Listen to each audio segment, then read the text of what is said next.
Welcome to brand creation and market positioning. Most brands don't struggle because their product is bad. They struggle because the market never understood that they actually mattered and they were due a position within the market. So you may be saying things like, we're doing everything right, but growth feels really slow, or we're blending instead of standing out, and you don't know how to stand out. Perhaps you're thinking that you are forever adjusting your price points, or you're forever marking your garments into sale. Or maybe that your brand, you know that your brand looks professional, but nothing converts. Brand positioning is not a logo problem, it's a clarity problem. It's what your customers read into. The market doesn't instantly understand who you are for, what you solve, and why you're different. You do become invisible, and you do very much blend. Save this video for later so you can refer back to it when you're planning and wanting to start your own brand. It will help you. So section 1, which is about market positioning. Many brands guess instead of analyzing their brand or where they want their brand to be situated. They price emotionally instead of strategically, and they will copy competitors instead of differentiating themselves. They will rely on intuition, their own guesswork, instead of what the data tells them. Emerging brands struggle with underpricing out of fear, chasing too wide an audience, and not knowing where they truly fit in the market. Established brands often struggle with being outdated, or the perception that others have on them, losing relevance to their competitors, and inconsistency positioning across their product channels. Market positioning equals perception and pricing and proof that you actually should be there. We confirm this through brand reports, competitive benchmarking exercises, identifying market gaps, pricing architecture exercises, and most brands will look at their competitors and ask, how can we look like them? But good strategic brands will ask, where do those brands fall short, and how can we own that space? This is what my program offers, teaching you through this process to make sure that you're thoroughly sure and positioned correctly in the market. Section 2, pricing strategy. If you're pricing without true understanding of your position, then you can very often mark down your product way too much. You will have inconsistent revenue, you can't forecast correctly, and you will be feeling very guilty about charging more. You need to be sure of your market positioning on pricing architecture. Pricing communicates value before the customer has even looked at your product. If your pricing doesn't align with your positioning, your brand creates confusion, and confusion kills any conversations of any purchases. Pricing is not about affordability, it's about credibility. Section 3, brand guidelines. It's really important to always pull together your brand guidelines. Otherwise, it will create inconsistency or aesthetic only branding, trend branding only.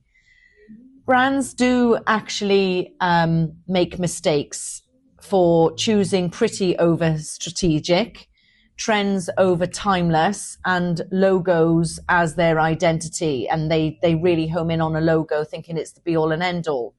Guidelines will identify trust, recognition, authority, and your emotional resonance. Core elements in a brand guideline is your color palette, your logo, of course, which is your recognition, not decoration, your USP, so what you have to offer that no one else does, your tone of voice.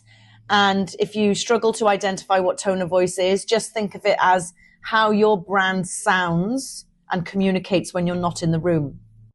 Visual systems across every touch point, whether that be font, color, size font, or the way you communicate. Your brand looks one way on Instagram and another on your website and another in an email. Your audience becomes suspicious and disconnected, and that is what tone of voice means. It's being consistent throughout all your visual and verbal communication. Section 4, brand development steps. So step 1, of brand development is your brand story.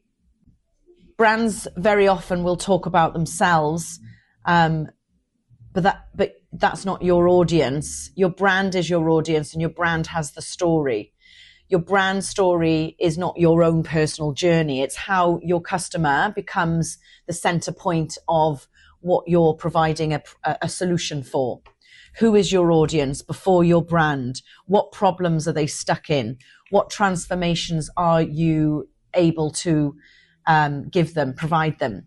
If your brand doesn't reflect your customer's internal struggle, it won't convert into sales, no matter how good your product is.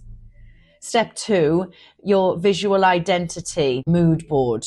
Visual chaos and trend chasing will become, if you don't be strict on your vision and your mood and your colors and your energy of your brand story, put it all in one place. So that will consist of your imagery, your textures, your personality alignment, whether it's loud or subtle, put all of that in one place, which is called your mood board.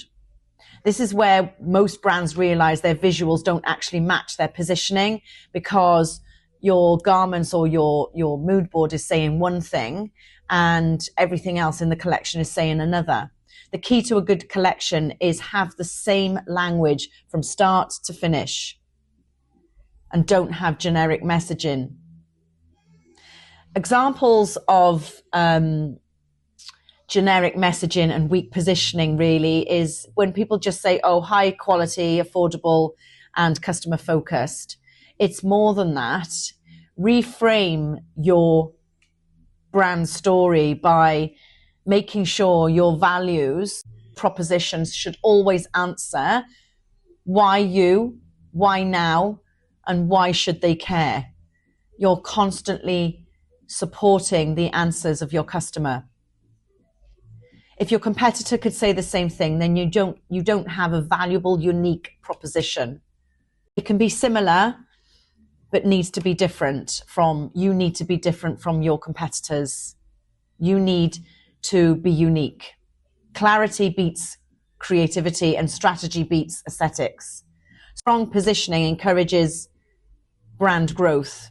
The brands that win aren't necessarily louder and flamboyant. They're just very clear on their brand message and their designing. If you are watching and realizing that your brand has more potential, but there's something doesn't feel quite right and you feel misaligned, this is exactly what I help brands with, and how they become confident in their whole journey and process of design development right through to production.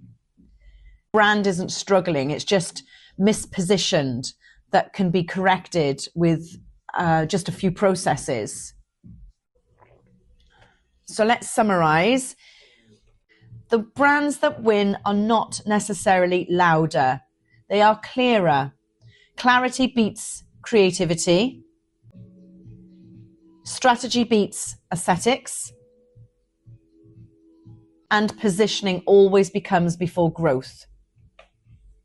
If you're watching this and you realize that your brand has potential but something feels misaligned, that's not failure, that's awareness, and that's good. And awareness is the first step to progress and to growth and to transformation. So if you want support clarifying your position or refining your brand strategy and identifying what's actually holding you back, as I promised, I've left a free call link in the comments section. So click the link and book yourself in for a free call. We can jump on that call together and talk about any challenges, and I can give you some solutions. Thank you very much for listening. Until the next video, bye-bye for now.